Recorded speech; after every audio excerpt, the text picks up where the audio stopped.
Afternoon, everybody. We will start with the broadcast section that's got no embargo, followed by an embargoed section for 10:30 p.m. tonight. No live tweeting during the broadcast section, and please use the microphone provided. Jamie. Thank you, Anthony. Good afternoon, Ange. Start as usual with team news. Pedro Porro, Richarlison. Yeah, headline news, I guess. Everyone from last week is fit and available. Coming back, Pedro's good. He's trained all week. He's no problem. Everyone else, including Richie, still not training with the main group, so unavailable. A real feature of the games at the start of the season was Spurs coming out of the traps fast and invariably taking the lead in games. In recent weeks, they've been sluggish starts, invariably going a goal down. Is that just football? Is that just one of those things? Or is it becoming a trend? And is it a trend you know how to address? Yeah, look, I get it. It's kind of interesting to always kind of take a snapshot. But I reckon we've had it all this year. We've scored early, scored late, conceded early, conceded late, conceded from set pieces, scored from set pieces, defended well, Mate, it's just a season of football, particularly for a team like us that is very much trying to build something. It's going to happen. Trends for me is something that happens over, a longer period of time and something that's kind of becomes endemic. But I see absolutely no difference in winning a game 3-1 and scoring 3 goals in the first 15 minutes or scoring 3 goals in the last 15 minutes. To me, there's no difference in it now.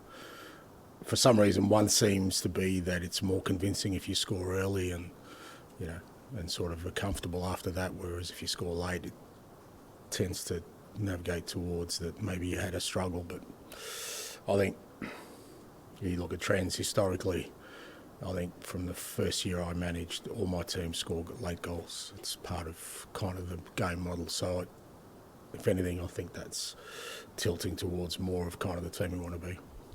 Just one other one from me. You may or may not be aware of this, but you know what fans are like. A lot of the fans in the build-up to this one have been talking about the fact that Matty Cash put in a tackle on Bentancur in the last game, which caused him to go off with an injury and quote-unquote revenge for that.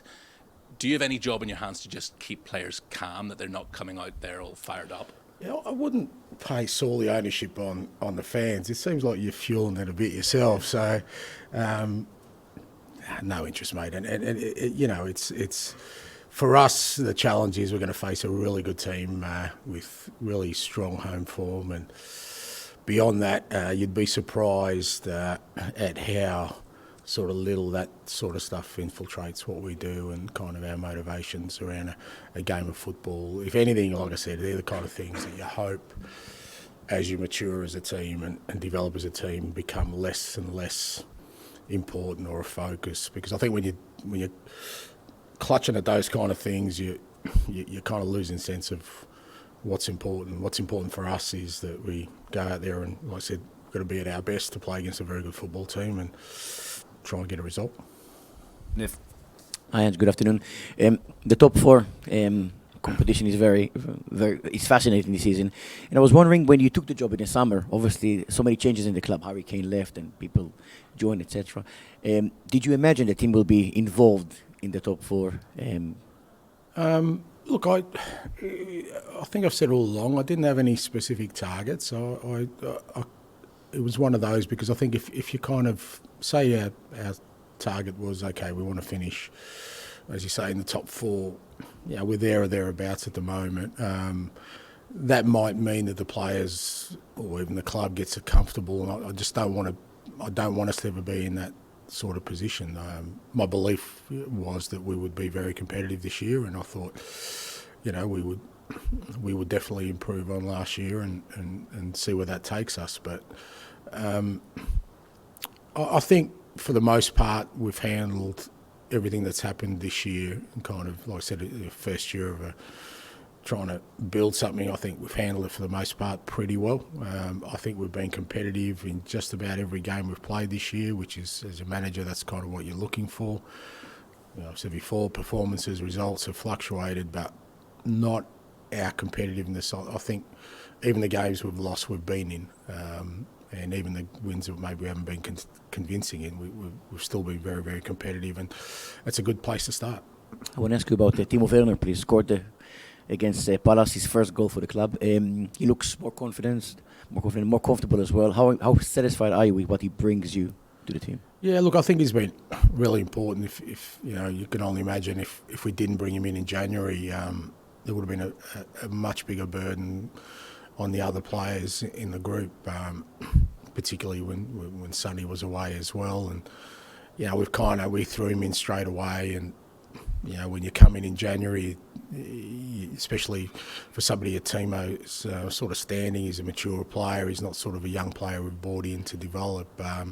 We're bringing him in to make an impact, and I think he has made an impact for us. But I do think there's more to come from him for sure. And you know, he's working hard at training. I think his performances are improving. I thought last week was probably his best performance, aside from the goal. I thought it was his best performance for us. So that's great for us. And you know, I think it's also helped guys like, you know, Brennan Johnson and Kulusevski and others. You know, like I said, the burden would have been, you know, pretty big on those guys if we hadn't brought Timo in. Aston Villa this weekend, Villa Park is a fortress. It's a difficult place to go to. How impressive have you been with them this season?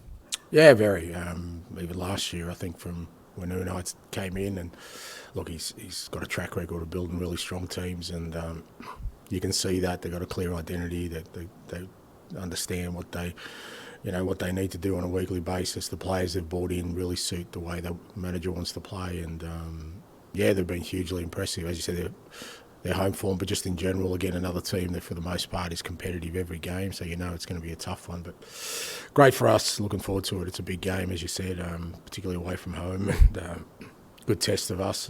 You know, like I said, I thought we were good last week. Really pleased with our performance in general last week, and hopefully we can build on that. Ian. Hi, Ange, how are you? I'm good, thanks, bud. Last week you were talking about the fact that you'd liked more games this season because for momentum and seeing the pluses and what have you for your squad. This week you're going to a massive game. You've had a whole week to prepare. Villa have had the trip to Amsterdam. Does that make it an advantage for you or not?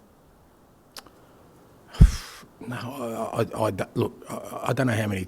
Maybe I've got to do it in Greek or another language. I'd love to be in Europe. I think I've said it already. I would love to have had a game yesterday and the day before. I would love it. It would thrill me to the deepest part of my soul. My heart would be bursting. I would be that ecstatic. If that doesn't make it clear that I would prefer to have games rather than not, I'm not sure what will. I just thought about in terms of... You're coming back again, aren't you? No. Yeah, you're not convinced. Don't worry about it. Maybe do the Greek. No, yeah, you're right. I'll move on, shall I? Okay. Everyone's been impressed with Ollie Watkins' form this year.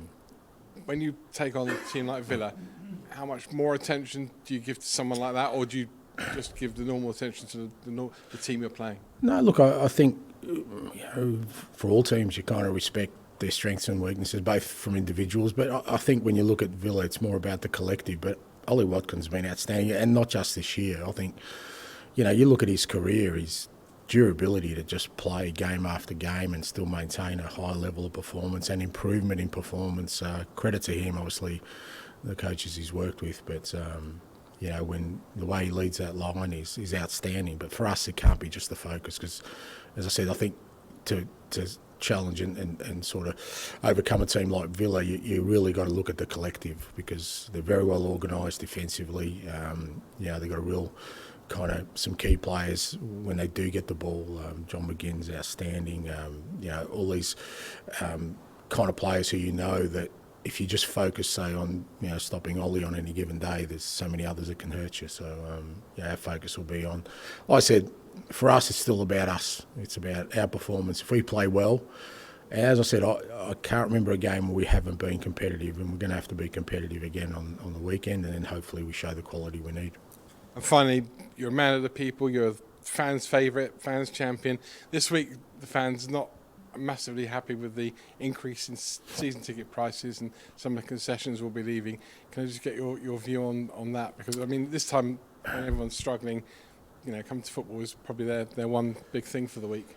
Yeah, again, I think I've been consistent in saying around all these kind of subjects and topics, I don't think it's my place to kind of try and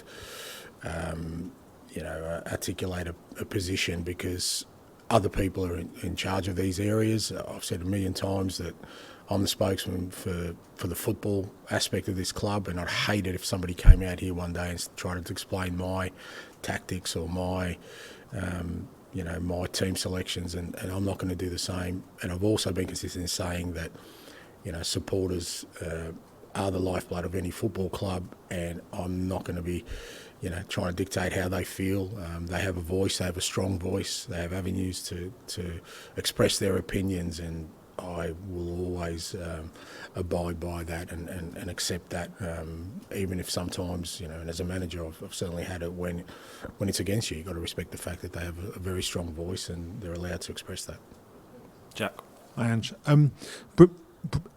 Brennan Johnson's obviously been really good in the last few weeks, even though he hasn't necessarily been starting. At what point does he give you a difficult decision about putting him back in the 11? Look, they're all, I don't know about difficult decisions. They're kind of easy decisions. And the good thing about Brennan, as you said, is that now he's kind of contributing and it's important. It's been important for us in recent games, but it will be important for us moving forward. But that doesn't mean that that's him consigned to that, that position. But I think overall, his year has, we've seen growth in him. He's understanding better the demands of the position, which is a bit different to probably what he was used to, and you can see him growing all the time. And he's still a very, very young man for us in terms of particularly in that striker position, and we see a lot of growth in him. And like everyone else, I said last week, they're all there in front of me every day with the opportunity to present themselves to play, and whether that's to start or not to start, what I'm looking for is an impact, and Brennan's been making that. Okay. Back to Ali, please. No. Back to George then, at the back, please.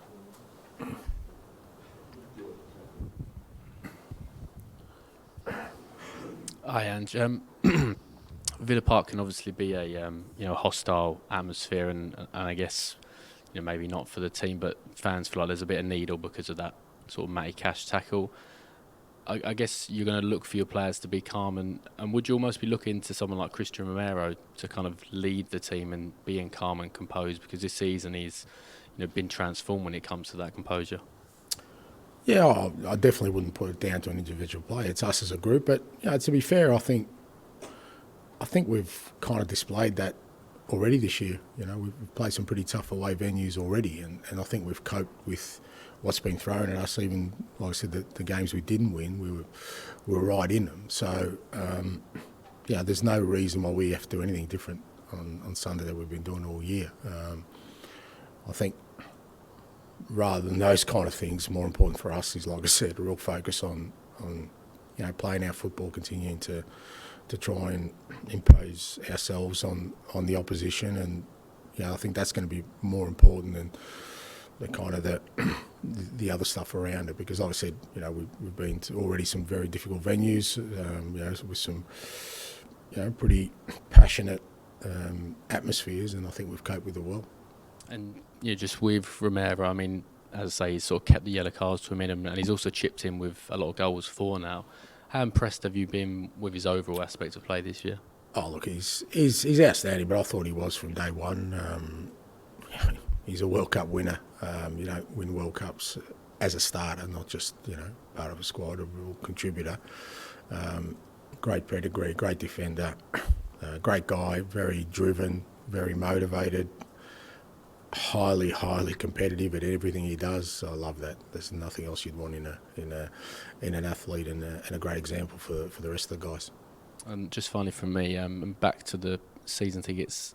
I mean, obviously, the best chance a club has of success is when everyone is sort of united and pulling in the same direction. Would you kind of worry that with the fans being unhappy with this season ticket increase and the concessions changing, that could jeopardise the fact that everyone is united and not all together pulling in the same direction? Yeah, but again, that would be me trying to dictate people how they should feel. I'm not going to do that. How they feel is how they feel. If they're not happy with something, they've got every right to express that. My role within that, like I said, is hopefully produce a team that, that they gives them hope and belief, and that's where my role begins and ends. I'm never,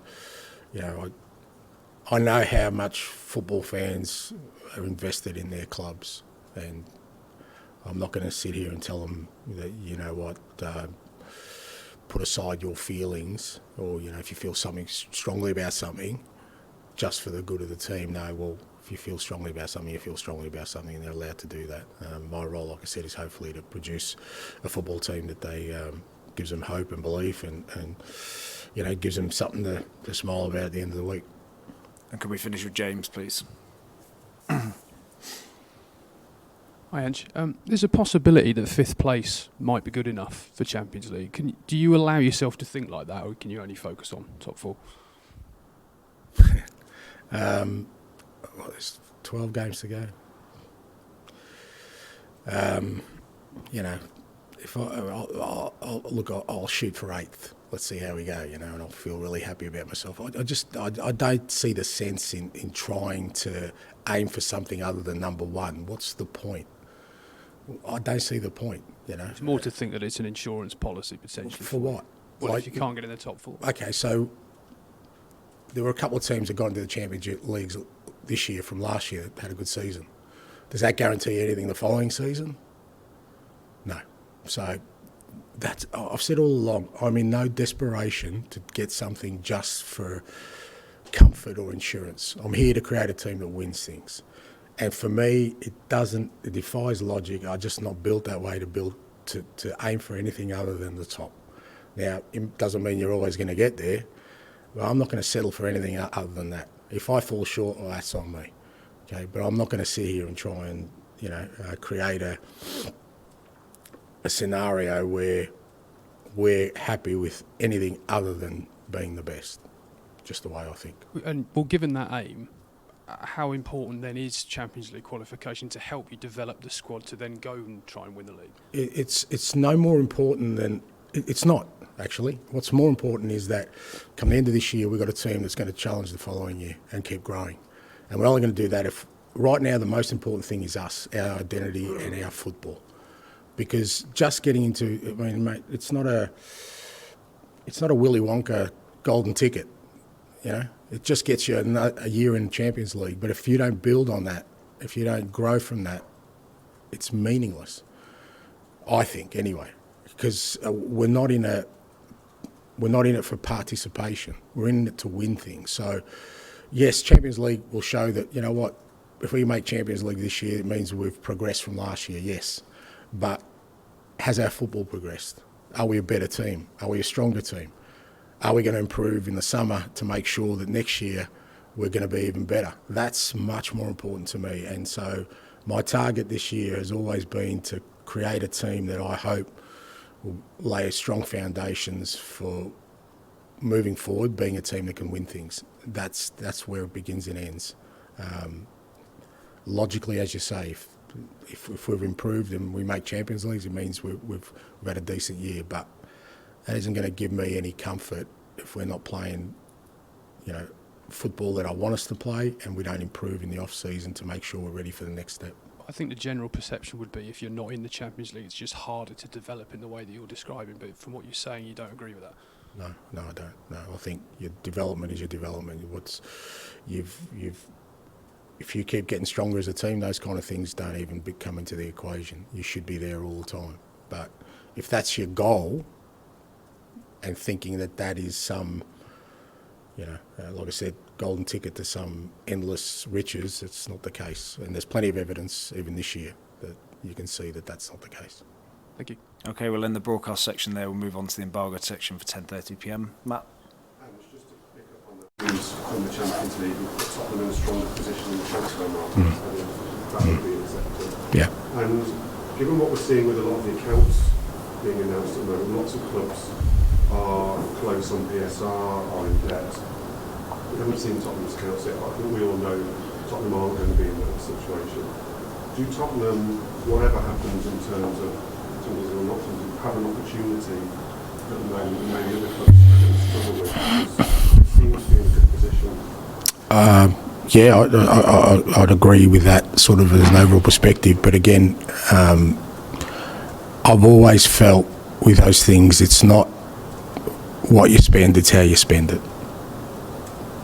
I've always believed that, and I continue to believe that. So you're right. I think our football club will be in a great position from a financial perspective to continue to grow our football team. But if we make bad decisions with that position, then we don't have an advantage. So I still think you need to, and even if you're not in that position, you can still, I believe you can still make progress and advance. It's still about decisions you make with what you have.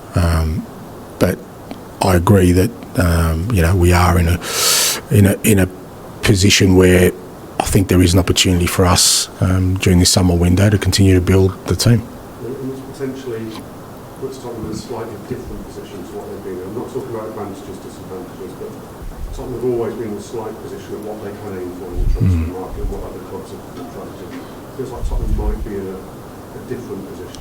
Yeah, to a certain extent, but I don't think we're in a position to spend 100 million on a player, if that's what you're suggesting, but because that's not the case, and I think it'll ever be the case for the club. Our competitors are. So, irrespective of the positions, but I think when you look at our 2 transfer windows so far, I think we've done really well in pitching it to the level that we need to pitch it as a football club, and bringing in real quality players that I think have all sort of increased in value since they've been here, and I think there's more to come from that. So, the premise that we're in a good position, I agree with. It's up to us to make sure we take advantage of that, though. John? And you were talking about progression and where the club is now. I do actually think that the majority of Spurs fans would probably argue that they're probably a lot further down the road than they might have imagined in the summer. Do you see it like that? I mean, it's maybe a tribute to the players that we pushed on really well, haven't we, this season? I think, John, with everything that's happened, if I give myself that luxury of trying to reflect when there's still 12 games to go, I'd say, and I think I've said that I'm super proud of the way the club, the players in particular, have responded to the adversity we've had this year, because it's not just about, obviously, new manager coming in, new way of playing, new staff, new squad changing over, but we've had some real challenges, including, again, kind of covering old ground, but losing Harry 2 days before the first game. Like, I can envisage a scenario, or many scenarios, where that could go very, very differently. With the way that we as a football club and the players sort of took on that challenge. Because I think if you're looking for a bit of leeway or excuses, we've had plenty this year for us not to be in the position we are. Obviously we've had some pretty big injuries, pretty big absences through international tournaments. And what I've been really proud of saying, and I don't dismiss it, is just the real competitiveness of the players every week, irrespective of the lineup we've put out there. Even the games we've lost, like I said, we've been in them. It's not like we've been blown away by anybody. And I think if we had gone the other way and sort of, downplayed our expectations and downplayed any sort of progress for this year, I don't think we would have got as much out of the year as I think we have. I think we've set a really strong benchmark for competitiveness and not having any excuses for what we do for moving forward, so that if we're going to continue to grow, there'll be other challenges, not the challenges we've had this year, but we can always refer back to this year and say, well, look, through that the whole time, we never once sort of laid down, we were fighting all the way. I guess in football terms, why is the Champions League and why is Europe so important to you? I mean, I guess it's an obvious question, but in terms of progression, in terms of incredible nights, this club has such a rich tradition. It does, and I think it challenges, players. So for me, that's where you get more growth, expose your players to different kind of conditions, different kind of football, different kind of challenges. More games allows you to get more growth in the group in general, at different levels. So I do believe it's important for our growth. And for me, that'll be, like I said, that's what I keep saying, I would have loved to have been in Europe this year. I really think it would have accelerated our growth in any European competition this year if we were in it. So it's imperative for us that we're back in there next year, and I think that will help us grow the group and grow the individuals. But again, not not just being satisfied with that. It's about using that then as a vehicle, like I said, to get us where we want to. Kieran. Hi, Ange. Thank you. It feels like we've heard more about set-piece coaches than ever before, to the extent where we even know the names of the guys at Arsenal and Man City. You don't sound excited by that, mate. Don't you? In Chelsea, you're in your own set-piece department. Yeah. Have you ever had a set-piece coach by your side of it?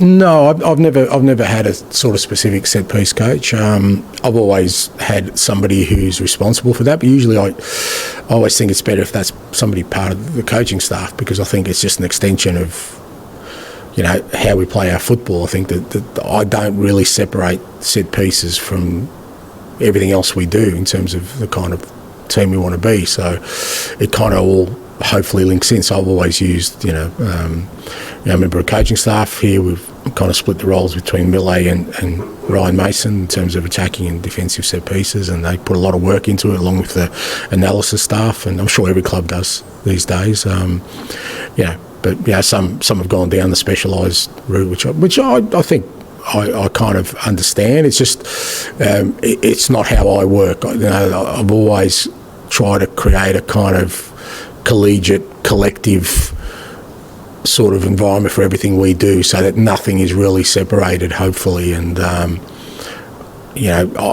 wouldn't feel comfortable in kind of just bringing in specialists for just one particular area, just for the way I work more than anything else. But I can see why other clubs do it, and they're an important part of football these days. But all parts of football, I think, are important. I don't think there's one that's more important than the other.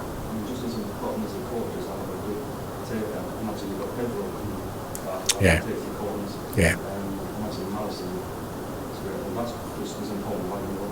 Oh, it's vital. Yeah, I mean, delivery is vital. I thought last week it wasn't great. Matters is usually good at them, but I thought we had a lot and we didn't really. And I know Mesa was pretty disappointed with that. So it's always areas you can improve. And those guys practice them. He said Pedro's great, but it does help as much as your organisation. You still need somebody, who can execute. If you've got, I'll go back a bit, but if you've got David Beckham on a free kick, you don't need a set-piece coach. Just one more on that. I remember much of the day with highlighting how Everton was sort of targeting Mikari. Is there a way to sort of help him overcome that? Yeah, I know what you're saying. But again, I think it's one of those kind of spot fires we've had during the year. I don't think it's been a real issue for us. I mean, it was that game, but I didn't feel that the officiating around that game. And it's been interesting to see since then. It seems like they've become a little bit more vigilant about how much contact there is in a penalty box. So we were the test case maybe for that. But I think Vic's handled it really well. It's not easy for a goalkeeper coming into the Premier League from a league outside, because I don't think there are many leagues. Well, I don't think there are any leagues like the Premier League, and the pressure he puts on goalkeepers just from that aspect of it, the physical aspect of it. The nature and tempo of the Premier League, the amount of crosses that come in, not just from set pieces, just in general, probably outweighs most other leagues. So I think he's handled it really, really well. And the rest of it is just, like I said, us dealing with defensive set pieces. I think for the most part we've handled them pretty well. I don't think the club as a whole last year handled them too well. I think we've definitely improved in that area, but there have been games where we feel like we could have been better. Last week, for instance, I mean, Eze's free kick was outstanding, but our wall was pretty poor. So, that's the things you kind of look at and you go, okay, well, let's see if we can fix that kind of stuff. Done. And just to pick you up on something you said to Matt, you said you don't think the club will ever spend 100 million on a player. Is that because it's policy to look for more value in the market, or is that just purely financials? I think it's purely financials. I mean, and to be honest, if I had the luxury of 100 million, I'd rather get 250 million players. God, that's great, isn't it, to say that? Wonderful. The world where I've... Yeah, true. The world I've come from. Yeah, anyway. Arsenal didn't look like they were able to do that years ago. Yeah. Get on the rise. Yeah, you could be right.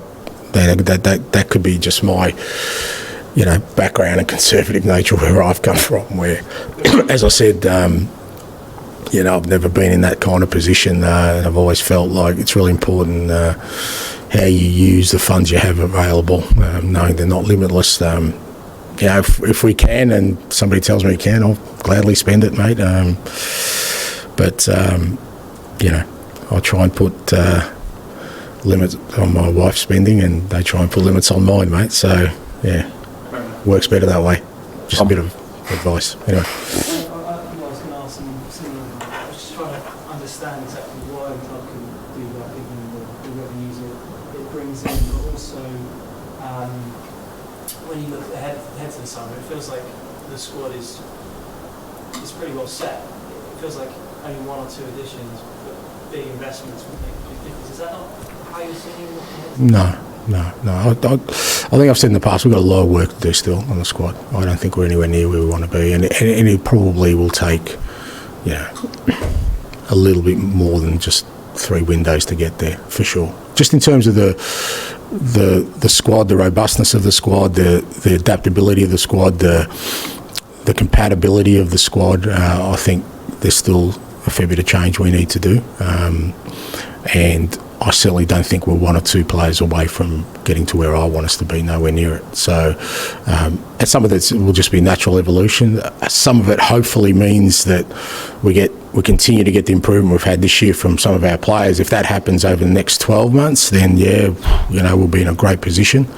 But you've got to remember, a lot of our group, this is their first year in the Premier League for a good chunk of them that are sort of been there ever present, almost a big core of it. So we need them to keep improving at the rate they are, but we've still got a lot of work to do with the squad. I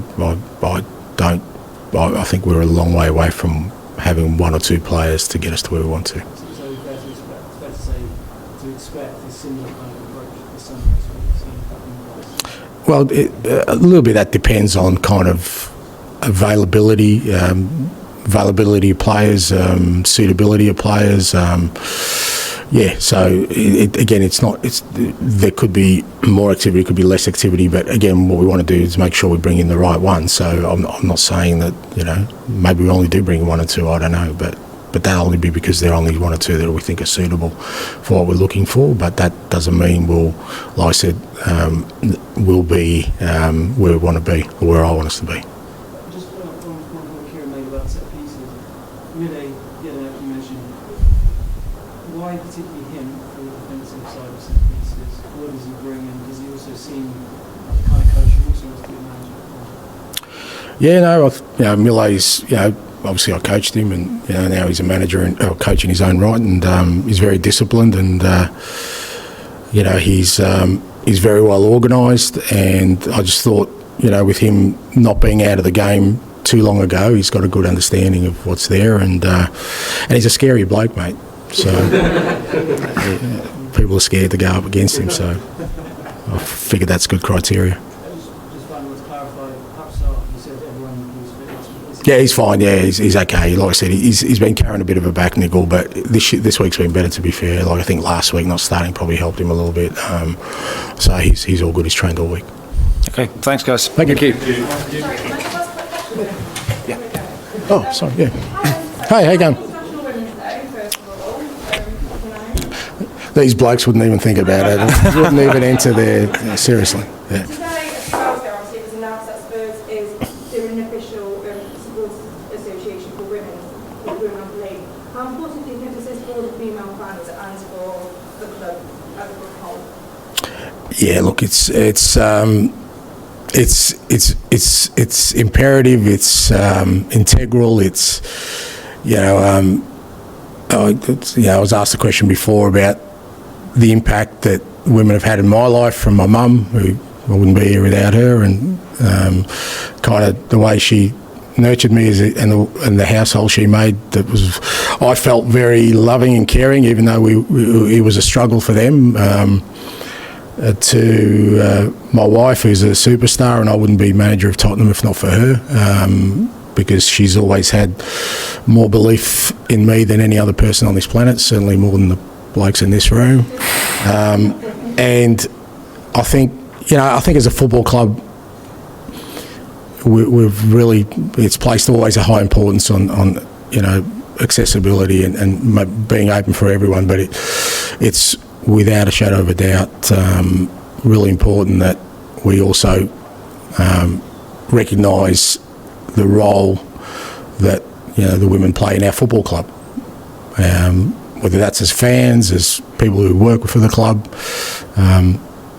vital roles that we wouldn't be able to function without. Thank you. Thank you. Good luck, Ange. Thank you, guys.